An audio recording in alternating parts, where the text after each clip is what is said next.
নমস্কাৰ বন্ধুসকল, মোৰ নাম KSL আপোনাক স্বাগতম জনাইছোঁ। আজি আপোনালোকৰ ওচৰত এটা নতুন টপিক লৈ আহিছোঁ।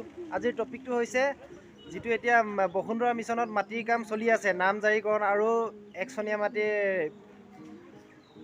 নিজৰ নামত উঠোৱা, সেইটোক লৈ আপোনালোকক দেখুৱাম। এতিয়া আমাৰ গাঁৱৰ সেৱা কেন্দ্ৰলৈ, এইটো সেৱা কেন্দ্ৰত আজি কাম চলি আছে।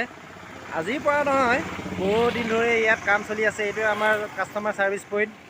আমাৰ গাঁৱত ইয়াতেই মাটিৰ নামজাৰিকৰণ, নিজৰ নামত মাটি উঠোৱা, সেই চব কাম কৰা হয়। লগতে কাষ্ট চাৰ্টিফিকেট অনলাইন সেইবোৰ কেনেকৈ কৰা হয়, চব ইয়াতে কৰা হয়। আৰু আপোনালোকে দেখিছে ৰাতিপুৱাৰে পৰা লাইন পাতি আছে।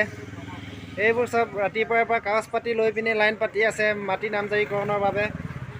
আৰু এইয়া আমাৰ মাটিৰ কামত লাগি আছে অনলাইনত আমাৰ JK মিলি, JK ভাই আহিছোঁ, এতিয়া সোমাই আহিছোঁ। মানে OTP এই আপোনালোকে দেখিছে মাটিৰ কাম কৰি আছে। এইয়া ডকুমেণ্টছ, এই আপোনালোকে দেখিছে OTP এতিয়া যাব। JK এনে মাটি নামজাৰিকৰণৰ কাৰণে কি লাগিব? প্ৰমাণপত্ৰ ডকুমেণ্টছ মানে সেইটো মাটিক লৈ মেলি আছে। ধৰি লওক তোমাৰ চৰকাৰী মাটিত বেলেগ ডকুমেণ্টছ তেনেকুৱাকৈ এনাৰ কৰিবলগীয়া একচনা পট্টা স্থানান্তৰত বেলেগ ডকুমেণ্টছ, তেনেকৈ উত্তৰাধিকাৰীৰ নামজাৰি আছে। ইয়াত বহুতখিনি মানে সুবিধা দিয়া হৈছে চৰকাৰে। গতিকে মানুহকেইটা এই সুবিধাকেইটা আদায় কৰি লওক। আৰু যোনে যোনে মেনাম ক্ৰিয়েশ্যন চেনেলটো ছাবস্ক্ৰাইব কৰা নাই, ছাবস্ক্ৰাইব কৰি লাইক বাটনটো দবাই দিব। Thank U.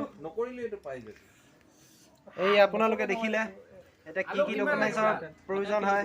গতিকে আপোনালোকে সোনকালে এইটো চৰকাৰে সুবিধা দি থাকোঁতে আপোনালোকে সোনকালে আদায় কৰি লওক।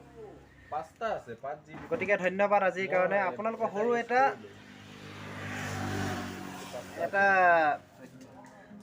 সৰু এটা তথ্য দিলোঁ, য'ত নেকি এতিয়া মাটিৰ কাম চলি আছে। যদি কোনোবাই নাজানে মোৰ চেনেলটো চাব। যদি মোৰ পৰা সম্পূৰ্ণ তথ্য পোৱা নাই তেতিয়াহ'লে আপোনালোকে অনলাইনত গৈ পিনি চাব পাৰিব। ধন্যবাদ।